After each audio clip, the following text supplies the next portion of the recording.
السلام علیکم جی، کیا حال چال ہے آپ سب لوگوں کے؟ میں امید کرتی ہوں کہ آپ سب بالکل ٹھیک ہوں گے، خیریت سے ہوں گے۔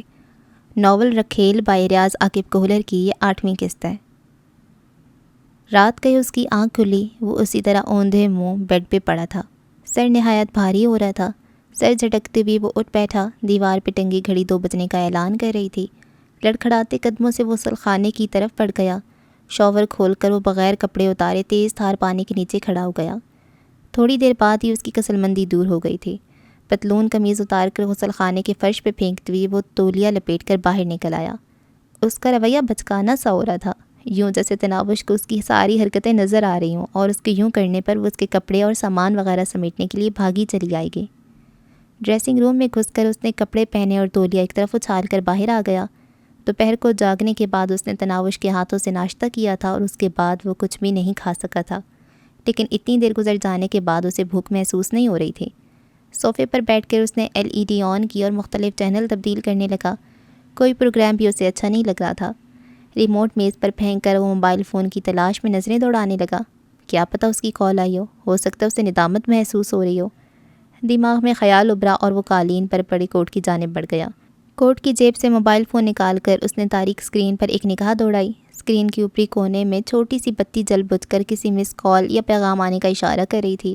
اسکرین روشن کیے بغیر اس نے دھڑکتے دل سے سوچا، کیا اسے کی کال آئی ہے؟ شاید نادم ہو اور دور جا کر اسے میری کمی محسوس ہوئی ہو۔ اگر اس نے سچ میں مجھے بلایا تو کیا اسے لینے جاؤں گا؟ اس نے دل میں جھانکا، فوراً ہی جواب موصول ہوا تھا، ہاں لینے تو جاؤں گا، مگر ذرا موڈ بنا کر، بات نہیں کروں گا۔ کار کا ہارن سن کر وہ بھاگتی ہوئی آئے گی، میں بس خاموشی سے اس کے لیے دروازہ کھول کر چپ چاپ بیٹھا رہوں گا، اور جب وہ ندامت ظاہر کرتے ہوئے دھیمے لہجے میں کہے گی، کبیر معاف کر دو مجھ سے غلطی ہو گئی، تب بھی میں کوئی جواب نہیں دوں گا اور خاموش بیٹھا کار ڈرائیو کرتا رہوں گا، اس کی جانب دیکھوں گا بھی نہیں۔ دل نے نہ دیکھنے کی بات پہ احتجاج کیا۔ اس نے جلدی سے اپنی سوچ کی تردید کی، سیدھا تو نہیں، البتہ شیشے میں چوری چوری اس کے چہرے پر نگاہ ڈال لوں گا، اسے منتیں کرنے دوں گا اور وہاں سے اسے سیدھا ساحل سمندر پر لے جاؤں گا۔ کار سے اتر کر میں اس کی طرف توجہ کیے بغیر ریت پر آگے بڑھ جاؤں گا۔ وہ مجھے منانے کے لیے میرے پیچھے بھاگے گی اور پھر پاؤں میں موچ آنے پر نیچے گر جائے گی۔ دل نے واویلا کیا، پاؤں میں موچ نہیں آنا چاہیے، اسے درد ہوگا، نازک سی گڑیا کہاں برداشت کر پائے گی۔ ٹھیک ہے، وہ موچ آنے کا بہانہ تو کر سکتی ہے نا۔ بس طے ہو گیا، وہ موچ آنے کا بہانہ کرے گی اور میں بھاگ کر اسے بازوؤں میں بھر کر سینے سے لگا لوں گا۔ وہ میرے گلے میں بازو ڈال کر کہے گی، پلیز معاف کر دو نا، نہیں تو میں رونا شروع کر دوں گی، اور میں مسکراتے ہوئے پوچھوں گا، آئندہ ایسا کرو گی؟ وہ میرے کندھے پہ سر رکھ کے کہے گی، کبھی نہیں، کبھی بھی نہیں، بس اس دفعہ معاف کر دو۔ میں فوراً اسے معاف کر دوں گا، اور جب گھر لوٹ کر آئیں گے تو خوابگاہ کی حالت دیکھتی وہ سر پیٹ لے گی اور جلدی جلدی تمام سامان کو ترتیب سے رکھنا شروع کر دے گی۔ تب میں صوفے پر بیٹھ کے اس کی حالت پہ زور زور سے ہنسوں گا۔ سارا سامان ترتیب سے رکھ کر جب وہ شراب کی خالی بوتلوں کو دیکھے گی تو خوب لڑے گی، مگر میں بھی صاف کہہ دوں گا کہ یہ سب تمہارا کیا دھر ہے، نہ تم دور جانے کا سوچتی نہ مجھے ایسا کرنا پڑتا۔ سارا منصوبہ سوچتے ہوئے اس نے اسکرین روشن کرنے والے بٹن دبایا اور شیخ چلی کے سر پر رکھا انڈوں کا ٹوکرا تڑام سے نیچے گرا۔ عظیم کے نمبر سے مس کال آئی ہوئی تھی۔ گہرا سانس لے کر اس نے صوفے کی پشت سے ٹیک لگا لی۔ کبھی بھی معاف نہیں کروں گا، کبھی بھی نہیں، نہ کال وصول کروں گا، نہ اس کا بھیجا پیغام پڑھوں گا، اور اگر وہ خود یہاں آئے گی تو راحت خالہ کو کہہ کر اسے گھر سے نکال دوں گا، بے شک روتی رہے، اسے معلوم نہیں کہ کبیر دادا کتنا سخت دل ہے، مجھے لڑکیوں کی کیا پرواہ، جتنی چاہے تناوشیں اکٹھی کر لوں، کل کی چھوکری مجھ سے ٹکرانے چلی ہے، ہاں۔ اس نے تنزیہ ہوکارا بھرا ایک دم اپنے ہاتھوں پر ماتھا ٹیک دیا۔ اسے لگا آنکھوں میں پانی جمع ہو رہا ہے۔ اپنے موبائل سے میری تصویریں ہی کھینچ لیتے، کتنی پیاری لگ رہی ہوں میں۔ اس کے کانوں میں جیسے کسی نے سرگوشی کی تھی۔ اس نے فوراً تصویروں والا فولڈر کھول لیا۔ وہ ہنستے ہوئے اسی کی طرف دیکھ رہی تھی۔ ایک تصویر میں وہ زبان نکال کے اسے چڑھا رہی تھی، ایک میں اس نے دونوں آنکھیں سختی سے میچی ہوئی تھیں۔ 2-3 تصویروں میں وہ سنجیدہ نظر آنے کی کوشش کر رہی تھی، مگر اس کی روشن مسکراتی آنکھیں جھوٹی سنجیدگی کا راز فاش کر رہی تھیں۔ نہیں چاہیے تمہاری تصویریں، ساری کی ساری ڈیلیٹ کر دوں گا۔ غصے میں وہ اس کی تصویروں کو ڈیلیٹ کرنے کی غرض سے سلیکٹ کرنے لگا۔ تمام تصویر مارک کر کے اس نے ڈیلیٹ کے آپشن کی طرف انگلی بڑھائی، مگر اسے دبانے کی ہمت نہ کر سکا۔ اس کی سماعتوں میں تناوش کی سرگوشی گونجی۔ میری تصاویر کو موبائل فون سے مٹا تو دو گے، مگر دل پہ نقش تصویر کو کیسے کھرچو گے؟ اس نے موبائل فون ہاتھ سے رکھ دیا۔ مجھے معلوم تو کرنا چاہیے آخر اس نے ایسا کیوں کیا۔ وہ تو میری جدائی سے ڈرتی تھی، میرے طلاق دینے سے خوف کھاتی تھی کسی دوسری لڑکی کے میرے قریب آنے پر اس کا سانس رکنے لگتا تھا۔ اب کیا ہوا؟ کیا میری جدائی قابل برداشت ہو گئی ہے؟ یہ پوچھنا تو بنتا ہے۔ اس سے مزید صبر نہ ہو سکا اور وہ انتقام کا ریسیور اٹھا کر چوکیدار کو کل والا حکم دہرانے لگا۔ گھڑی کی سوئیاں 3 کے ہندسے کو چھو رہی تھیں۔ یقیناً گہری نیند میں ہوگی، یہ جانے بغیر کہ کوئی کس شدت سے اسے یاد کر رہا ہے۔ کیا پتہ ترس کھا کر میرے ساتھ چلی آئے۔ اسے یوں لگا جیسے وہ تناور سے محبت کی بھیک مانگنے جا رہا ہے۔ اس کی انا، خودداری اور بڑی شخصیت ہونے کے زوم کی عمارت دھڑام سے زمین بوس ہو گئی تھی۔ وہ چھوکری جو کل تک اس کی نظر کرم کی محتاج رہا کرتی تھی، آج آسمان کی بلندیوں کو چھوتی ہوئی کوئی ایسی ملکہ لگ رہی تھی جس تک اس کی رسائی ہی ممکن نہ ہو۔ کیا ہو گیا تمہیں؟ تم کبیر دادا ہو، ایک بہت بڑی گینگ کے سربراہ، تمہیں لڑکیوں کی کیا کمی ہے؟ اس سے کئی گنا خوبصورت اور کم عمر لڑکیاں تمہیں مل سکتی ہیں، پھر اس کے سامنے جھکنے کی تذلیل کیوں برداشت کر رہے ہو؟ تناور سے متنفر کرنے والی ایک تلخ سوچ اس کے دماغ میں ابھری، مگر دل خم ٹھونک کر میدان میں آ گیا۔ اس سے بہتر تو کیا اس جیسی دوسری بھی اللہ پاک نے نہیں بنائی، پھر کوئی کیسے اس کی جگہ سنبھال سکتا ہے؟ اور بالفرض اس جیسی صورت کسی کو مل بھی گئی تو کیا اس کی طرح شوخ چنچل اداؤں والی بھی ہوگی، ویسے ہی خدمت کرنے کا فن جانتی ہوگی، اتنا ہی خیال رکھنے والی ہوگی؟ یہ ایسے سوالات تھے جن کا جواب نفی میں تھا۔ وہ پاؤں میں ہوائی چپل ڈالتا ہوا کھڑا ہو گیا۔ اس کا دل اتنی شدت سے تناوش کو دیکھنے، اس سے بات کرنے کی خواہش میں مچل رہا تھا جیسے اسے نہ دیکھنے پر اسے موت ہی تو آ جائے گی۔ باہر نکل کر وہ اپنے دھیان میں ڈرائیونگ سیٹ کی طرف بڑھا کہ اچانک اس کے کانوں میں پاشا کی آواز گونجی۔ ڈرائیو میں کروں گا۔ کبیر دادا ششتر رہ گیا تھا۔ تم یہاں کیا کر رہے ہو؟ وہ اطمینان بھرے لہجے میں بولا۔ اس کوٹھی میں ایک کمرہ ابھی تک میرے سامان سے اٹا پڑا ہے اور وہاں رات گزارنے کے لیے یقیناً مجھے کسی کی اجازت کی ضرورت نہیں ہے، تو جاؤ آرام کرو۔ پاشا نے میں نے خیز لہجے میں پوچھا۔ آپ کہاں جا رہے ہیں؟ میں کہیں بھی جاؤں، پاشا نے نفی میں سر ہلایا۔ میرے ساتھ آپ کو سہولت دے گا؟ میں بس اتنا پوچھوں گا کہ اسے یہاں پر کیا تکلیف تھی، اور کوئی تانا نہیں دوں گا، نہ غصہ کروں گا، بس مختصر سی بات کر کے واپس آ جاؤں گا۔ وہ پاشا کے سامنے یوں صفائی دینے لگا جیسے وہ اس کا بڑا ہی تو ہو۔ 2 ٹکے کی لڑکی کے دروازے پر کبیر دادا رات کے 3 بجے محبت کی بھیک مانگنے جائے گا؟ نہیں ایسی کوئی بات نہیں، میں بس اس سے تھوڑی سی بات کروں گا اور پھر واپس آ جاؤں گا۔ میرے دل میں ایک پانس اٹکی ہے، وہ اس سے بات کر کے نکل جائے گی۔ کیا میں آپ سے محبت نہیں کرتا؟ کیا میں آپ کا خیال نہیں رکھتا؟ کیا میری ذات کی آپ کی نظر میں کوئی اہمیت نہیں ہے؟ کیا میرے وعدے، میرے الفاظ کی آپ کے نزدیک کوئی وقت نہیں؟ پاشا جذباتی ہو گیا تھا۔ ایسی بات نہیں ہے یار، تم بات کو غلط رخ دے رہے ہو۔ کبیر دادا اس کی بات سن کر خفیف ہو گیا تھا۔ جانتا ہوں وہ آپ کو پیاری لگتی ہے، لیکن اس کا یہ مطلب نہیں کہ اس دھوکے باز کی چکنی چپڑی باتوں میں آ کر آپ اپنے مقام ہی کو فراموش کر دیں۔ آپ بس وقتی پسندیدگی کو محبت سمجھنے کی غلطی کر رہے ہیں، اور بالفرض آپ اس سے سچی محبت کرتے ہیں، تب بھی محبت کا تقاضا یہی ہے کہ محبوب کی مرضی پر راضی رہا جائے۔ وہ دور جا کر خوش ہے تو آپ اسے کیوں خوش نہیں رہنے دیتے؟ یقین مانے وہ آپ کو دیکھ کر گھبرا جائے گی، پریشان ہو جائے گی، وہ ڈرتی ہے آپ سے۔ آپ اس کی نظر میں ایک گینگسٹر ہیں، ایک قاتل، شرابی اور بد کردار شخص ہیں۔ پہلے وہ دولت اور عیش و آرام کی لالچ میں یہاں ٹکی تھی، اب اسے یہ سب کچھ آپ کے بغیر میسر ہو گیا، اس لیے اسے کسی غنڈے موالی کی ضرورت باقی نہیں رہی۔ ایک گہرا سانس لیتے ہوئے وہ ڈرائیور کے ساتھ والی سیٹ پہ بیٹھتا ہوا بولا، بیٹھو۔ پاشا نے ڈرائیونگ سیٹ سنبھال لی۔ کہاں جانا ہے؟ اس نے کار آگے بڑھاتے ہوئے پوچھا۔ ساحل سمندر پر چلو۔ کبیر دادا نے سیٹ سے ٹیک لگاتے ہوئے آنکھیں بند کیں اور وہ دم سے اس کی آنکھوں کے سامنے آ کودی۔ وہ جلدی سے کھڑکی سے باہر دیکھنے لگا۔ آنکھیں بند کرنا بھی اس کے لیے کارےدار بن گیا تھا۔ دل نے متعون کیا، کاش میں نے پاشا کو یہ نہ کہا ہوتا کہ اسے منہ مانگی رقم دے کر میری زندگی سے دور کر دے۔ دماغ نے پوچھا، تو کیا ساری زندگی اس دھوکے باز کی جھوٹی محبت میں ڈوبے رہتے؟ کیا فرق پڑتا ہے اس کی جھوٹی یا سچی محبت سے، جب انسان کو دوسرے کے دل کا حال معلوم ہی نہ ہو؟ بھلے وہ عیش و آرام کی وجہ سے مجھ پر ناز و ادا کی بارش کرتی، مجھے آم کھانے سے مطلب ہونا چاہیے، نہ کہ پیڑ گرنے سے۔ دل کا احتجاج جاری رہا۔ کیا سوچ رہے ہیں دادا؟ پاشا اس کی سوچوں میں مخل ہوا۔ کچھ نہیں یار، بس حیران ہو رہا ہوں کہ کوئی اتنی اچھی اداکاری بھی کر سکتا ہے۔ عورت ذات کو مالک نے جسمانی طور پہ کمزور ضرور بنایا، مگر وہ اس کمزوری کے بدلے اسے مکاری کی ایسی صفت عطا کر دی جو مرد کی طاقت سے کئی گنا زیادہ پراثر ہے۔ عورت کو اپنے احساسات چھپانے میں بلا کی مہارت ہے۔ یہ ذات جھوٹی محبت کا اظہار بھی اتنی صفائی سے کرتی ہے کہ مخالف کو یقین کرنا ہی پڑتا ہے، اور جب تک اسے حقیقت کا ادراک ہوتا ہے وہ سر تاپاؤ اس مکار کے عشق میں ڈوب چکا ہوتا ہے۔ اب اس کا انحصار عورت کی ترجیحات پر ہوتا ہے کہ اس کا فائدہ متاثر مرد کے ساتھ رہنے میں ہے یا دور ہونے میں۔ اگر تو اس کے ساتھ رہنے میں فائدہ ہو تو وہ یہ ڈرامہ جاری رکھتی ہے، اس کے برعکس ہونے کی صورت میں بیچارے کے قدموں سے 1 منٹ میں زمین کھینچ لیتی ہے۔ آپ شکر کریں بر وقت مجھے ساری بات بتا دی اور اس کی جھوٹی محبت کا راز فاش ہو گیا، ورنہ زندگی کے کسی اور موقع پر وہ آپ کو کوئی ناقابل تلافی نقصان بھی پہنچا سکتی تھی۔ کبیر دادا کے دماغ میں تلخ سوچ ابھری، مجھے تو حالیہ نقصان بھی ناقابل تلافی لگ رہا ہے، مگر منہ سے وہ یہ اقرار نہیں کر سکا تھا۔ یہاں کھانا کھائیں گے؟ کل والے ہوٹل کے سامنے سے گزرتی ہوئی اس نے پاشا کو مطلع کیا اور اس نے سر ہلاتے ہوئے کار ہوٹل کی پارکنگ میں موڑ دی۔ وہ میز آج بھی خالی پڑی تھی جہاں اس نے گزشتہ رات تناوش کے ساتھ بیٹھ کر کھانا کھایا تھا۔ وہ پاشا کو لے کر اسی میز کی طرف بڑھ گیا۔ نشست سنبھالتے ہوئے پاشا بولا، میرا خیال آپ کھانا نہیں کھا سکے ہیں۔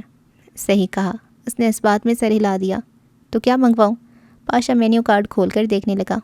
کچھ بھی، مختصراً کہتے ہوئے وہ شیشے کا جگ اٹھا کر گلاس میں پانی اڈیلنے لگا۔ گلاس منہ سے لگاتی ہوئے اس کے دماغ میں تناوش کی مدھر آواز گونجی، کوئی ایسی چیز جو آپ اپنے ہاتھوں سے مجھے کھلا سکیں۔ وہ خیالوں ہی خیالوں میں اسے مخاطب ہوا، آ جاؤ نا، ہمیشہ اپنے ہاتھوں سے کھلایا کروں گا۔ اس کا جواب اسے سنائی نہیں دیا تھا۔ یقیناً اب کبیر دادا کی بات اس کے لیے کوئی اہمیت نہیں رکھتی تھی۔ بیرے کے آنے تک وہ خاموش بیٹھا رہا۔ پاشا نے بھی اسے مخاطب کرنے کی کوشش نہیں کی تھی۔ بیرے نے کھانا لا کر اس کے سامنے رکھا۔ پاشا کو بھی کھاتے دیکھ کر وہ پوچھنے لگا، تم نے بھی نہیں کھایا تھا؟ جی کہہ کر پاشا نے کھانے کو جڑ گیا۔ کبیر دادا نے چند نوالوں کے بعد ہاتھ کھینچ لیے تھے، مگر پاشا نے خوب ڈٹ کر کھایا تھا۔ ہوٹل سے نکل کر وہ پاشا کے ساتھ ساحل پہ آ گیا۔ ریت پر ننگے پاؤں گھومتے ہوئے وہ بے اختیار ہو کر پاشا کو گزشتہ شب کی باتیں بتانے لگا۔ تناوش کا پاؤں میں موچ آنے کا بہانہ سناتے ہوئے وہ ہنس پڑا تھا۔ اس کی بات کے اختتام پر پاشا نے منہ بگاڑتے ہوئے کہا، مرد کو پھانسنے اور اس کے دل میں جگہ بنانے کے ہزار لاکھوں گر یہ ماں کے پیٹ سے سیکھ کر نکلتی ہیں۔ کبیر دادا نے اس کی بات پہ تبصرہ کرنے کی ضرورت محسوس نہیں کی۔ سورج طلوع ہونے تک وہ وہیں گھومتے رہے اور پھر کبیر دادا کے کہنے پر واپس لوٹ آئے۔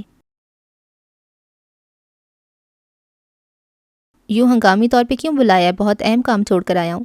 نوشاد افریدی بوتل سے وسکی انڈیلنے لگا۔ ایس پی ضمیر حسین بولا، شاہ جی کو آنے دیں پھر بات کرتا ہوں۔ خیریت تو ہے نا؟ نوشاد افریدی کے لہجے میں ہلکی سی پریشانی در آئی۔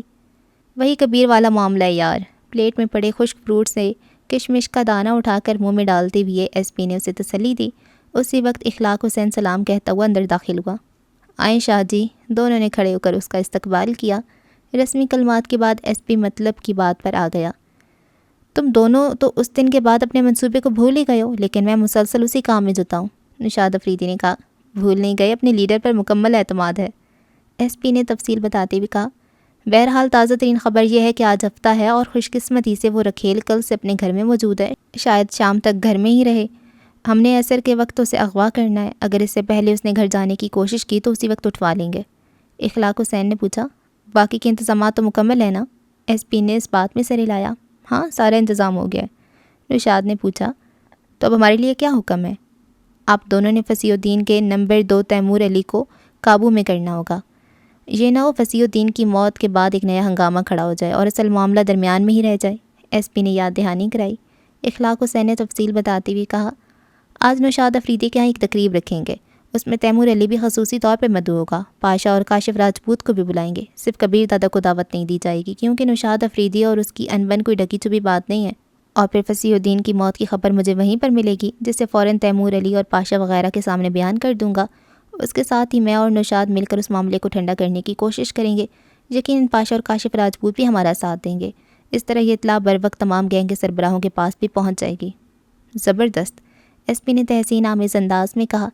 یقیناً تقریب میں میری حاضری بھی لازمی ہونا چاہیے۔ نہیں، تمہیں منصوبے کی تکمیل کی طرف دھیان دینا ہوگا۔ اخلاق حسین نے نفی میں سر ہلایا۔ ٹھیک ہے، ایس پی نے اس کی بات سے مکمل اتفاق کیا تھا۔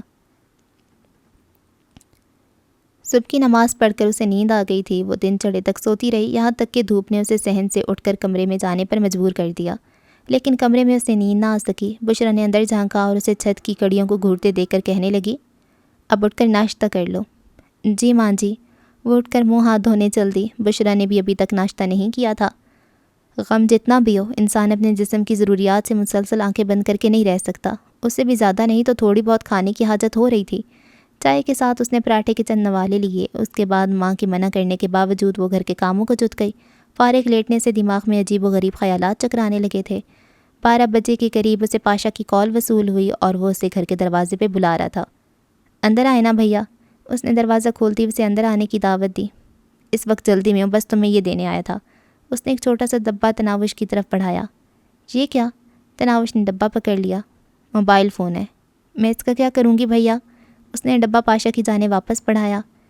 اس میں کبیر دادا کی تصاویر اور ویڈیوز میں نے بھر دی ہیں، اگر نہیں چاہیے تو واپس رکھ لیتا ہوں۔ ابھی تک پاشا نے ڈبہ واپس لینے کے لیے ہاتھ نہیں بڑھایا تھا۔ شکریہ بھیا، اس نے خفیف انداز میں سر جھکا لیا۔ پاشا نے کار میں بیٹھتے ہوئے پوچھا، تو ماں جی سے مشورہ لیا؟ ہاں پوچھا تھا، تھوڑی دیر تک امی جان مولوی صاحب سے مشورہ کرنے جائیں گی، میں انشاءاللہ رات کو کال کر کے بتا دوں گی۔ اور پاشا ہاتھ لہراتے ہوئے رخصت ہو گیا۔ وہ کمرے کی طرف بڑھ گئی۔ کون تھا بیٹی؟ غسل خانے میں بیٹھی کپڑے دھو رہی تھی، وہیں سے اس نے آواز دی۔ پاشا بھائی تھے ماں جی، جانے کے بارے میں پوچھنے آئے تھے۔ وہ رکے بغیر کمرے میں گھس گئی۔ چارپائی پر بیٹھ کر اس نے سرد سے ڈبہ کھولا اور قیمتی سیل فون باہر نکال لیا۔ اگلے چند سیکنڈ میں وہ کبیر دادا کی تصاویر دیکھ رہی تھی۔ اس میں کبیر دادا کی ورزش اور تربیت وغیرہ کی کافی ویڈیوز پاشا نے بھر دی تھی۔ وہ باری باری تمام کو دیکھتی رہی۔ کسی میں کبیر دادا پنچنگ بیگ پہ مکے برسا آ رہا تھا، کسی میں خالی ہاتھ لڑائی کے مختلف پوز بنا رہا تھا۔ ایک ویڈیو میں کبیر دادا اسے ایک لمبے تڑنگے اور موٹے تازے دیو نما حبشی کے ساتھ بھی نظر آیا۔ اس کے سامنے کبیر دادا بھی چھوٹا بچہ نظر آ رہا تھا اور اسے باتیں کرتے ہوئے کبیر دادا کا لہجہ کافی مؤدبانہ لگا تھا۔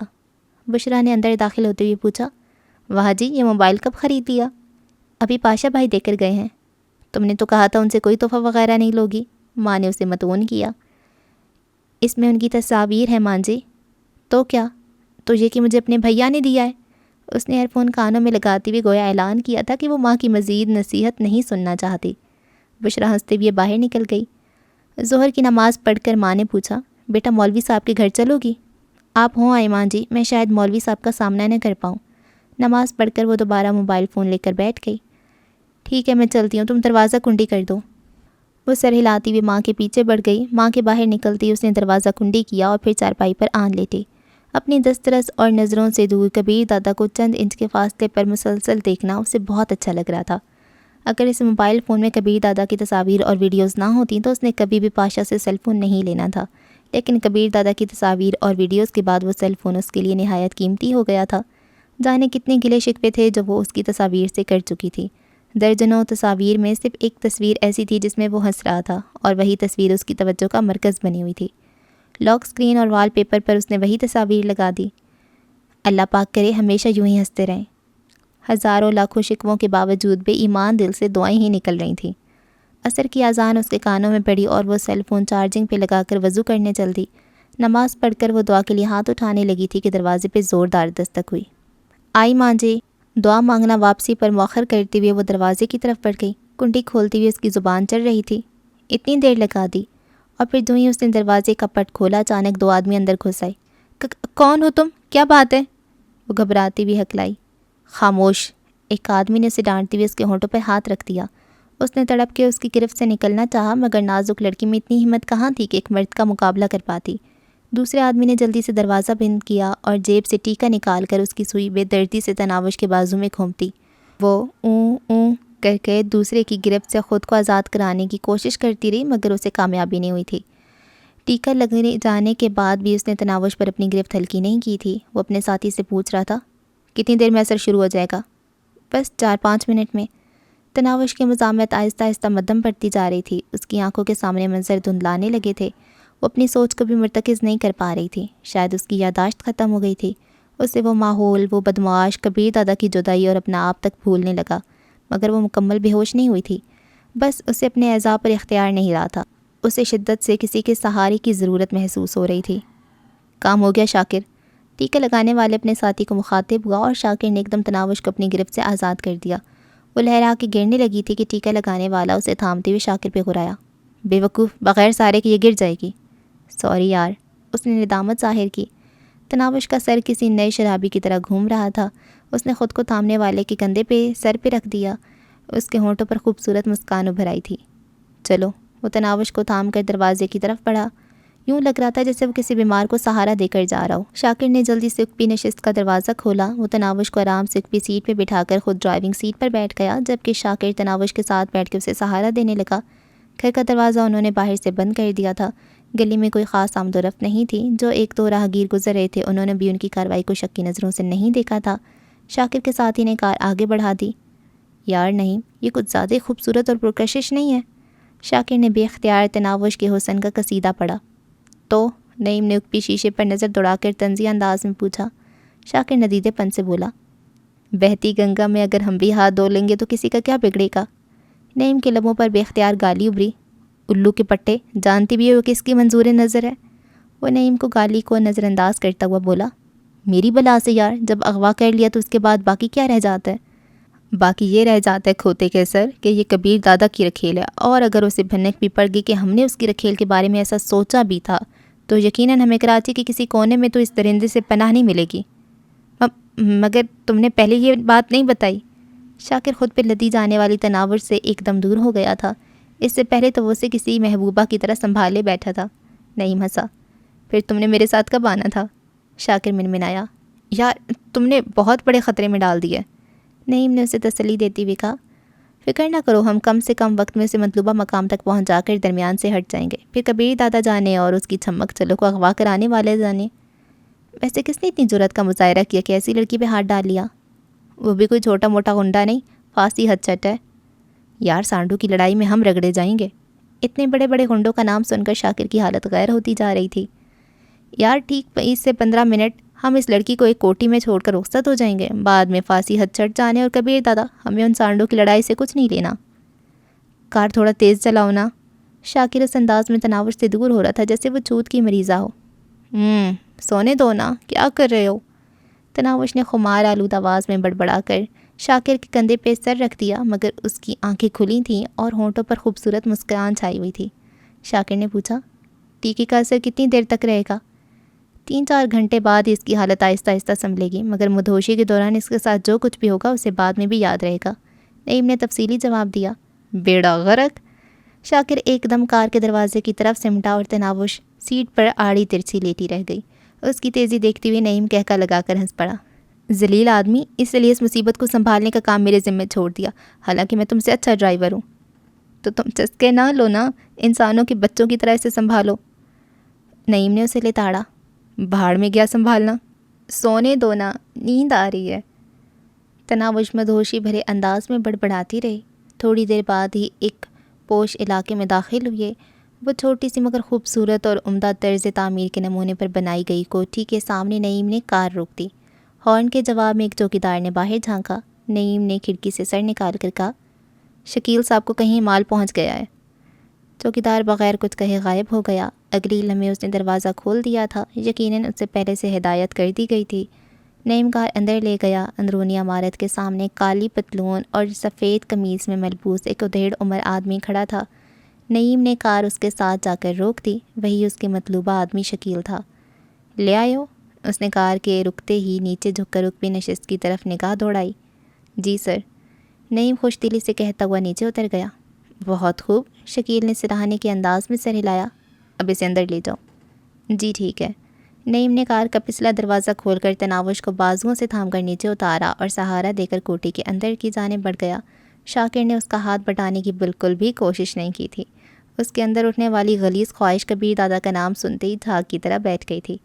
تناوش کی صورت بقول شاعر ایسی تھی کہ ہے دیکھنے کی چیزوں سے بار بار دیکھ، مگر شاکر کے دیکھنے کی خواہش پر بھی کبیر دادا کی ہیبت سوار تھی۔ وہ ایسا ہی پرروب اور ہیبت ناک تھا، بڑے بڑے غنڈے اس کا نام سن کر کانپنا شروع ہو جایا کرتے تھے۔ شاکر غریب تو کسی شمار میں ہی نہیں تھا۔ نعیم کے تسلی دینے کے باوجود ابھی تک اس کا دل کسی انجان اندیشے سے لرز رہا تھا۔ نعیم شکیل کی رہنمائی میں تناوش کو لے کر ایک خوبصورت اور پرتعش خوابگاہ میں داخل ہوا۔ کمرے کے وسط پڑے ہوئے جہازی سائز کے خوبصورت گول بیڈ پر اسے لٹا کر وہ شکیل کی طرف متوجہ ہوا۔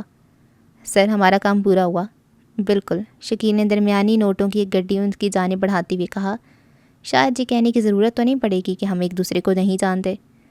میں نے آپ کو کبھی خواب میں بھی نہیں دیکھا ہے سر۔ نعیم نے ہنستے ہوئے اسے مصافحہ کیا اور تیز قدموں سے چلتا ہوا باہر نکل گیا۔ شاکر بڑی بےتابی سے اس کا منتظر تھا۔ شکیل دھیرے قدموں سے چلتا ہوا تناوش کے قریب ہو گیا۔ کتنی حسین اور پیاری ہو تم۔ وہ اس کے گالوں پر ہاتھ پھیرنے لگا۔ تناوش مدہوش کیفیت میں پڑی تھی، ہونٹوں پہ تبسم بکھیرتے وہ خلا میں تکتی رہی۔ اگر تم اس درندے کی رکھیل نہ ہوتی تو میں کبھی بھی اس موقع کو ضائع نہ کرتا، مگر سچ کہوں تو مجھے جان بہت پیاری ہے۔ تناوش کے سر سے دوپٹہ اتارتی اس نے خود کلامی کی۔ تناوش کے کالے سیاہ بال کالے ہی رنگ کے پراندے میں جکڑے ہوئے تھے۔ شکیل بے ساختہ بولا، جیسے اس پراندے کی جرت نہیں ان بالوں سے خود کو آزاد کرا پائے۔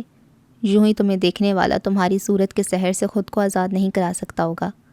حقیقت میں جتنا سنا تھا تم اس سے کہیں زیادہ خوبصورت اور پیاری ہو، اور فانسی صاحب اگر مرنے سے پہلے تمہیں حاصل کر لیتا تو یقیناً یہ گھاٹے کا سودا نہیں ہے۔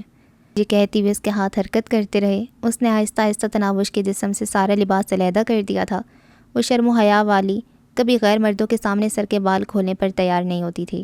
اس وقت ایسی حالت میں پڑی تھی کہ کپڑے کا تار بھی اس کے بدن پہ موجود نہیں تھا۔ اگر وہ ہوش میں ہوتی تو یقیناً اس حالت پر موت کو ترجیح دیتی۔ شکیل زیادہ دیر عقل و خرد سے بیگانہ کرنے والے نظارے کی تاب نہیں لا سکا۔ اس نے فوراً ایک خوبصورت لباس اسے پہنایا اور بے قابو ہوتے سانسوں کو سنبھالتا ہوا الماری کی طرف بڑھ گیا۔ شراب کی 2 بوتلیں بھری نکال کر اس نے ایک میں سے شیشے کا آدھا گلاس بھر کے تپائی پہ رکھا، تھوڑی سی شراب تناوش کے چہرے پہ چھڑکائی اور بقیہ کی دونوں بوتلیں بیت الخلاء میں جا کر خالی کر دیں۔ خالی بوتلوں کو ادھ بھرے گلاس کے ساتھ تپائی پہ رکھ کر وہ باہر نکل آیا۔ اگلے ہی لمحے وہ ایس پی ضمیر حسین کو تناوش کے پہنچ جانے کی بابت اطلاع دے رہا تھا۔ بہت خوب شکیل صاحب، ایس پی تحسین آمیز لہجے میں بولا۔ فصیح الدین کے وہاں آتی غائب ہو جانا، اس کے بعد تمہارا کام بس اتنا رہ جائے گا کہ کبیر دادا کا خیر خواہ بنتے ہوئے اسے کال کرنا ہوگی، اور جب وہ اپنا کام کر گزرے تو مجھے مطلع کر دینا، بغیر جج کے اسے اپنے بارے میں بتا دینا۔ یقیناً کبیر دادا تمہارے اس کام سے خوش ہوگا۔ کبیر دادا کو خبردار کرنے سے بعد مجھے ضرور مطلع کرنا۔ باقی فصیح الدین کے خاتمے کے بعد تیمور علی گینگ کا سربراہ اور اس کے دست راست تم ہوگے۔ فکر نہ کرو، تیمور علی سے میری بات چیت ہو چکی ہے، کبیر دادا بھی تمہاری سفارش ضرور کرے گا۔ شکریہ سر، میں آپ کا یہ احسان کبھی نہیں بھولوں گا۔ شکریہ کی کوئی بات نہیں جگر، فارسی کے ساتھ میرا بھی کوئی ادھار پھنسا تھا، اس میں تمہارا فائدہ نظر آیا تو تمہیں بھی شامل کر دیا۔ یہ دنیا کا قانون ہے، بھائی کے کچھ لے کے دے کے اصول پہ چلتا ہے، اور میرے بدلہ لینے کی خواہش میں سب سے زیادہ فائدہ تمہیں پہنچ رہا ہے۔ ذرا سی محنت اور کوشش سے تم ایس پی ضمیر حسین اور کبیر دادا جیسے آدمی پر احسان کرنے والے بن جاؤ گے۔ میں تمہیں قانون کی گرفت میں آنے سے محفوظ رکھوں گا تو کبیر دادا کسی گنڈے کو تمہاری طرف ٹیڑھی نگاہ سے نہیں دیکھنے دے گا۔ اس کے ساتھ ہماری طرف سے جو نقد انعام ملے گا وہ بونس میں ہے۔ وہ عقل مندی سے بولا۔ سر، میں اچھی طرح سمجھتا ہوں، میں نے خوب سوچ سمجھ کر ہی آپ کا ساتھ دینے کا فیصلہ کیا تھا۔ شاباش، اور میں یہ نصیحت ہمیشہ یاد رکھنا کہ جرم کی دنیا میں کوئی بھی کام کرتے وقت ہمیشہ اپنا فائدہ مد نظر رکھنا، کیونکہ سب سے پہلے تمہاری اپنی ذات ہے، اس کے بعد کسی اور کا نمبر آتا ہے، چاہے میرے ساتھ ہی کیوں نہ واسطہ پڑے۔ ایس پی نے چکنی چپڑی باتوں سے اسے مزید شہ دی۔ وہ خوش آمدانہ لہجے میں بولا، سر آپ تو میرے لیے اتنا کچھ کر رہے ہیں، آپ کے لیے تو میری جان بھی حاضر ہے۔ آئندہ ایسی پاگلوں والی بات نہیں کرنا، بے وقوف آدمی، پہلے میں نے اپنا فائدہ سوچا ہے، اس کے بعد تمہارا نمبر آیا۔ تم بھی پہلے اپنا فائدہ سوچنا، ہاں، اس کے بعد اگر میرے لیے کوئی گنجائش کر سکو تو مجھے بھی اس کام میں پیچھے نہیں پاؤ گے۔ ٹھیک ہے سر، شکریہ سر، خدا حافظ کر کے ایس پی نے رابطہ منقطع کر دیا۔ شکیل خود کو فصیح الدین کے گینگ کا نمبر 2 بنا دیکھ رہا تھا۔ کبیر دادا کی ہمدردی حاصل کرنے کے بعد تو ممکن ہی نہیں تھا کہ تیمور علی یا کوئی تیسرا اس کی راہ میں رکاوٹ ڈالتا۔ وہ دل ہی دل میں خود کو شاباش دینے لگا کہ ایس پی ضمیر حسین کے مشورے پر اس کام میں ہاتھ ڈالنے پر آمادہ ہو گیا تھا۔ ٹھیک 8 بجے فصیح الدین کو اپنے خاص آدمی شکیل کی کال موصول ہوئی۔ سر، مال کافی دیر کا پہنچا ہوا ہے، اور آج تو کشمالہ بیگم بڑی خاص چیز بھیجی ہے۔ اچھا؟ فصیح الدین نے دلچسپی سے پوچھا۔ کیا پچھلی دفعہ والی سے زیادہ خوبصورت ہے؟ شکیل نے ایس پی کے سکھائے ہوئے الفاظ دہرائے۔ سر، آج تک ایسی نہیں آئی، خوبصورت، پرکشش اور کم عمر، بس 2 چھوٹی چھوٹی خامیاں ہیں۔ ایک بلا کی میں نوش لگتی ہے کہ جس وقت سے پہنچی ہے ایک بوتل خالی کر کے دوسری کو جڑی ہے، اور دوسرا ذرا بے باک ہے۔ یقین مانے اگر آپ کا ڈر نہ ہوتا تو مجھ سے ضرور کوئی گستاخی ہو گئی ہوتی۔ ہا ہا ہا، فصیح الدین نے بے ہنگم کہکا لگایا۔ عجیب بات کرے ہو یار، کم سن بھی، بلا کی میں نوش بھی اور بے باک بھی۔ بہرحال میری نظر میں یہ خوبیاں ہیں، اور گستاخی کیسی، کل تمہارے حوالے کر دوں گا۔ شکریہ سر، خوشی ہوئی۔ اور آپ کس وقت پہنچ رہے ہیں؟ میں نے ذرا کام سے جانا تھا، فصیح الدین نے کہا۔ میں بس تمہاری طرف نکل رہا ہوں، آج مصروفیت کی وجہ سے تھوڑی دیر ہوگی، ورنہ 8 بجے تک وہاں پہنچ جایا کرتا ہوں۔ شکیل کی میں منتظر ہوں سر سن کر اس نے رابطہ منقطع کر دیا۔ خوبصورت، کم سن اور پرکشش کے الفاظ نے اس کی اشتہا بڑھا دی تھی۔ پہلے بھی کشمالہ اس کے پاس کئی گزری لڑکیاں نہیں بھیجا کرتی تھی، مگر شکیل نے کبھی کسی کی تعریف نہیں کی تھی۔ آج تو اس نے خصوصی طور پہ لڑکی کی خوبصورتی کا ذکر کیا تھا۔ ایک بار تو اس کا جی چاہا کہ کشمالہ سے بات کر کے اس کا شکریہ ادا کر دے، مگر پھر اس نے یہ کام اس لڑکی سے ملاقات تک مؤخر کر دیا۔ تھوڑی دیر بعد اس کی کار تیز رفتاری سے مخصوص کوٹھی کی طرف اڑی جا رہی تھی۔ شکیل اسے دروازے کے قریب ہی منتظر ملا تھا۔ سر، آپ کے منہ سے اس کی تعریف کل سن لوں گا، اس وقت اجازت دیں۔ ٹھیک ہے، تم جاؤ۔ وہ دھڑکتے دل سے مخصوص کمرے کی طرف بڑھ گیا۔ اس کے دونوں محافظ چوکیدار کے ساتھ ہی رک گئے تھے۔ کمرے کا دروازہ کھولتے ہی اس کی نظر پرتعش بیڈ کی طرف اٹھی جس پہ وہ کتالہ عالم لیٹی تھی، آنکھوں میں خمار، ہونٹوں پہ مسکان۔ ایک دفعہ تو لرز کے رہ گیا تھا۔ کیا بات ہے کشمالہ بیگم، تم انعام کی حقدار ٹھہری، اور تم بھی بیبی، کم از کم 1 سال تک تو تمہاری خدمات میرے حوالے ہی رہیں گی۔ تناوش خمار آلود نظروں سے اسے گھورتی رہ گئی تھی۔ شاید کچھ زیادہ ہی چڑھا گئی ہو۔ وسکی کی 2 خالی بوتلوں کو دیکھتے ہی وہ مسکرایا۔ بہرحال 10-15 منٹ تک سنبھل سکتی ہو تو ٹھیک ہے، نہیں تو مدہوشی میں بھی قابل قبول ہو۔ اس کا گال تپتپاتا ہوا وہ غسل خانے میں گھس گیا۔ نہاتے ہوئے وہ بے ساختہ گنگنا رہا تھا۔ نہا کر وہ ہلکے پھلکے کپڑے پہن کر باہر نکلا۔